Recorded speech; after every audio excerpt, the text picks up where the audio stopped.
जी हाँ दोस्तों, Royal Challenger Bangalore versus Kolkata Knight Rider के बीच आईपीएल 2021 का एलिमिनेटर मुकाबला। यहां से जो टीम हारेगी वो सीधा बाहर हो जाएगी सीजन प्लेऑफ की रेस से, साथ ही साथ फाइनल की रेस से, और जो टीम जीतेगी वो दिल्ली कैपिटल्स से क्वालिफायर 2 मुकाबला खेलती नजर आएगी। आपको इस मुकाबले की जानकारी तो देंगे ही, साथ ही साथ उन दोनों मैचों का हाल भी बताएंगे जो इस सीजन दोनों टीमों के बीच खेला गया। उन मैचों की हाईलाइट आपको बताएंगे जहां पर मैक्सवेल और एबी डिविलियर्स के बल्ले से रनों का तूफान आया था केकेआर के खिलाफ। तो अगले मुकाबले में केकेआर ने बहुत तगड़े तरीके से वापसी करते हुए रॉयल चैलेंजर बैंगलोर को इस सीजन की सबसे करारी हार का सामना कराया था फेज 2 के मुकाबलों में। तो सारी जानकारी आपको देंगे दोस्तों, किस प्रकार से आज के मुकाबले में क्या कुछ हो सकता है मैदान पर, कौन सा बल्लेबाज कौन सा गेंदबाज जादुई गेंदबाजी बल्लेबाजी कर सकता है, इसके साथ साथ किसका टीम का पलड़ा ज्यादा भारी रहेगा आंकड़ों को देखते हुए। तो सारी जानकारी देंगे, लेकिन उससे पहले अभी तक आपने हमारा चैनल सब्सक्राइब नहीं किया है, जल्द से जल्द चैनल सब्सक्राइब कर दीजिए ताकि आप ऐसे ही लेटेस्ट अपडेट पा सकें।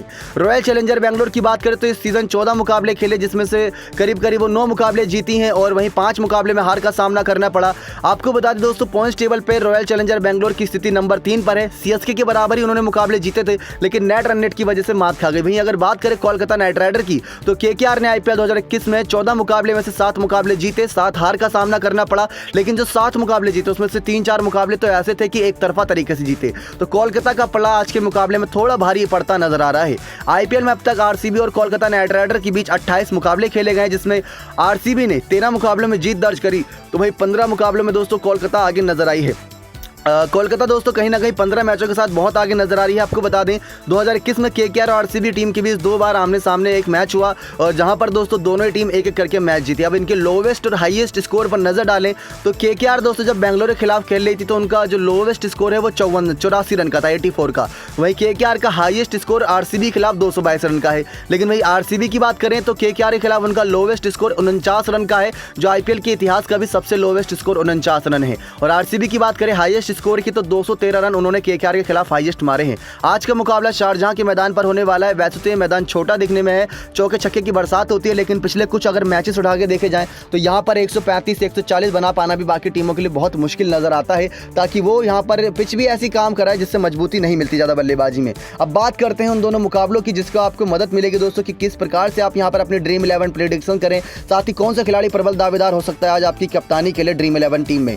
लेकिन आपको बता दें दोस्तों, आरसीबी की प्लेइंग 11 बहुत अलग थी। यहाँ फेज 1 में उस समय रजत पाटीदार नंबर 3 पर बल्लेबाजी करते थे, और जिस तरीके से पिछला मुकाबला दिल्ली कैपिटल्स को हराया था आखिरी गेंद पर छक्का मार के केएस भरत ने नंबर 3 पर बल्लेबाजी करते हुए, तो शायद केएस भरत ने आरसीबी के नंबर 3 की पोजीशन अभी कुछ मैचों के लिए तो हासिल कर ली है।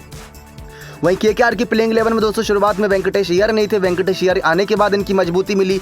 इंजर्ड प्लेयर यहाँ पर आंद्रे रसल पर काफी सवाल है कि खेलेंगे कि नहीं खेलेंगे, वो सब तो दोस्तों बात की बात है। अब बात करें, ये था match number 10 Kolkata Knight Rider versus Royal Challenger Bangalore के बीच चेन्नई के मैदान पर खेला गया था, जहां पहले बल्लेबाजी करते हुए आरसीबी की टीम ने 204 रन 4 विकेट के नुकसान पर जड़ दिए थे, जहां पर हमें देखने को मिला था शुरुआत में कोहली और देवदत्त पडिक्कल और रजत पाटीदार का विकेट बहुत जल्दी गिर गया था। बहुत जल्दी मतलब दोस्तों 9 रन के अंदर ही 2 विकेट गिर गए थे, जिसमें कोहली तो 5 रन पर आउट हो गए थे और रजत पाटीदार 1 रन पर। उसके बाद देवदत्त पडिक्कल और मैक्सवेल की भी छोटी सी पार्टनरशिप देखने को मिली जो काफी देर तक चली। वैसे तो ये पार्टनरशिप दोस्तों करीब 84 रन के आसपास की थी, लेकिन इस पार्टनरशिप में खास बात ये थी कि इसमें मैक्सवेल का बल्ला चल रहा था और यहां से हर कोई मैक्सवेल को देखना चाहता था। मतलब मैक्सवेल ने पिछले जितने 8 सीजन में जितने रन नहीं बनाए उतने सीजन के सारे रन मिलाकर इन्होंने इस सीजन बना दिया आरसीबी की तरफ से खेलते हुए, तो ये एक अच्छी बात रही। मैक्सवेल ने उस मुकाबले में 49 गेंदों में 78 रन की पारी खेली थी, 9 चौके 3 छक्के की मदद से। देवदत्त पडिक्कल ने 28 गेंदों में 25 रन बनाया था, 2 चौके की मदद से। उसके बाद जब डिविलियर्स बल्लेबाजी करने आया तो डिविलियर्स ने भी 34 गेंदों पर 76 रन मारे थे, 9 चौके 3 छक्के इन्होंने भी मारे थे, तो नाबाद पारी खेल के गए थे। काइली जेमिसन जिनको 15 करोड़ में खरीदा था आरसीबी ने, इन्होंने भी 4 गेंदों में 11 रन उस मुकाबले बनाए थे, 1 चौके 1 छक्के की मदद से। गेंदबाजी में दोस्तों 2 विकेट चक्रवर्ती ने चटकाए थे, 1 विकेट कमिंस और 1 विकेट प्रसिद्ध कृष्णा ने। केकेआर जब रन चेस करने के लिए उतरी तो 166 तक ही पहुंच पाई थी। उसमें हाईएस्ट स्कोर दोस्तों आंद्रे रसल ने बनाया था, 20 पर 31 आंद्रे रसल ने बनाए थे, 3 चौके 2 छक्के की मदद से। हर्षल पटेल ने उनका विकेट लिया था। उस मुकाबले में हर्षल पटेल की गेंदबाजी बहुत धारदार थी, क्योंकि उन्होंने 2 विकेट चटकाए थे, 3 विकेट काइली जेमिसन ने, 2 विकेट युजवेंद्र चहल और 1 विकेट वॉशिंगटन सुंदर ने। कह सकते हैं दोस्तों केकेआर उस समय स्ट्रगल करती नजर आई थी, जहां पर 18 रन नीतीश राणा ने बनाए थे, 21 रन शुभमन गिल ने, 25 रन राहुल त्रिपाठी ने, मॉर्गन ने 29 रन। मतलब कोई भी बड़ी पारी नहीं खेल पाया था, ना ही कोई बड़ी पार्टनरशिप इन दोनों के बीच देखने को मिली थी। तो जो मैच नंबर 10 हुआ था वो तो आरसीबी ने यहाँ पर 38 रन से जीत दर्ज कर लिया था फेज 1 में। लेकिन जब फेज 2 की बारी आई और यूएई के मैदानों पर पहुंचा कारवा आईपीएल का, तो वहां पर दोस्तों कोलकाता ने इतनी बुरी हार का सामना कराया आरसीबी को, कोई सोच भी नहीं सकता था। पहले तो 19वें ओवर में ही इनको ऑल आउट मार दिया था आरसीबी को, जहां पर सिर्फ 92 यानी कि 92 रन के निजी स्कोर पर ही आरसीबी का पूरी टीम को चलता कर दिया था, 10 की 10 विकेट गिरा दी थी। उस मुकाबले में दोस्तों चक्रवर्ती ने 3 विकेट चटकाए थे, रसल ने 3 विकेट चटकाए थे, 2 विकेट लॉकी फर्ग्यूसन ने, 1 विकेट प्रसिद्धि कृष्णा ने। फेज 2 का ये इनका पहला ही मुकाबला था, मतलब सभी टीमों का फेज 2 का पहला मुकाबला जैसे खेला गया वैसे ये बेंगलोर और कोलकाता का था। ये मुकाबला आबू धाबी के मैदान पर हुआ था, जहां की पिच बहुत अनप्रेडिक्टेबल पिच है। अब यहां पर दोस्तों आरसीबी की तरफ से सबसे ज्यादा रन की बात करें तो सबसे ज्यादा रन यहां पर बनाए थे देवदत्त पडिक्कल ने 20 गेंदों में 22 रन। उनकी विकेट लॉकी फर्ग्यूसन ने ली थी और कप्तान कोहली की विकेट प्रसिद्ध कृष्णा ने ली थी, मतलब युवा गेंदबाज के हाथ बड़ी विकेट लगी थी। इसके अलावा कोई भी ज्यादा कुछ कर नहीं पाया था। सचिन बेबी को भी इस मुकाबले में मौका दिया लेकिन वो भी कुछ नहीं कर पाए थे। वनिंदु हसरंगा थे जिनको लाए थे ओवरसीज खिलाड़ी के रूप में, वो पहली ही गेंद पर आउट हो गए थे।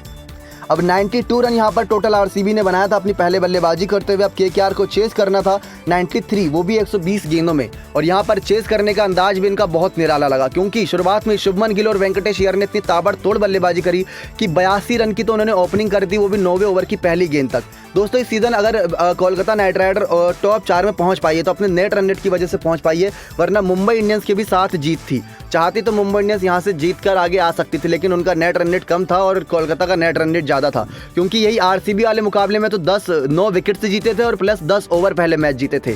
94 रन इन्होंने 10 ओवर के अंदर ही बना दिए थे 1 विकेट के नुकसान पर। उस मुकाबले में वेंकटेश अय्यर का पहला ही मुकाबला था जिसमें 27 गेंदों में 41 रन उन्होंने बनाए थे, 7 चौके 1 छक्के की मदद से नाबाद पारी खेली थी।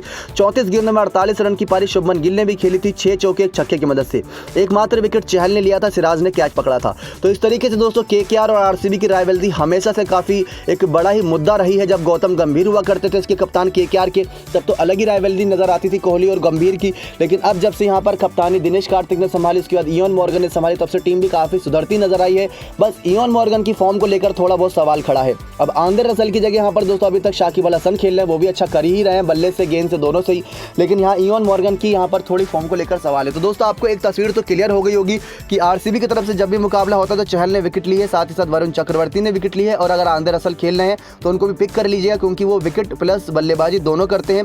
और साथ ही साथ एबी डिविलियर्स पर आप बड़ा दाव खेल सकते हैं क्योंकि एबी डिविलियर्स पिछले मैच में भले अच्छी फॉर्म में नजर ना आए हो लेकिन वो कर रहे हैं कोशिश। और केएस भरत की बात रही तो केएस भरत पिछले मुकाबले में अच्छा करे थे, इस मुकाबले में अच्छा कर पाते हैं या नहीं, क्योंकि कोलकाता की गेंदबाजी में बहुत दोस्तों धार आ गई है। लॉकी फर्ग्यूसन हो गए और उसके साथ साथ शिवम मावी ने पिछले मुकाबले में 4 विकेट करीब चटकाई थी, तो वो उनकी अच्छी गेंदबाजी थी। मतलब पिछला मुकाबला राजस्थान को 86 रन से हराया था केकेआर ने, और आरसीबी ने दिल्ली कैपिटल्स को आखिरी मैच पर छक्का मार के जीत हासिल करी थी। जो इस समय दिल्ली कैपिटल्स नंबर 1 पे थी, अब क्वालीफायर 2 खेलेगी क्योंकि चेन्नई से पिछला मुकाबला हार गई है। अब आपको बता दें दोस्तों आज के मुकाबले में जो जीतेगा उसका मुकाबला 13 तारीख को दिल्ली कैपिटल्स से होगा, क्वालीफायर 2 कहलाया जाएगा वो। वहां पर जो जीतेगा वो सीधा फाइनल में चेन्नई सुपर किंग्स से खेलेगा। लेकिन आज के मुकाबले में आपको क्या लगता है कि कोलकाता या आरसीबी किसका पलड़ा ज़्यादा भारी रहेगा, क्योंकि दोनों ही टीमें अपने पिछले मुकाबले बड़े ही दमदार तरीके से जीतकर इस मुकाबले में कदम रख रही हैं। शारजाह के मैदान से शाम 7:30 बजे दोस्तों स्टार स्पोर्ट्स नेटवर्क और डिज्नी प्लस हॉटस्टार पर आपको ये मैच लाइव देखने को मिलेगा। नेक्स्ट 9 स्पोर्ट्स की रिपोर्ट।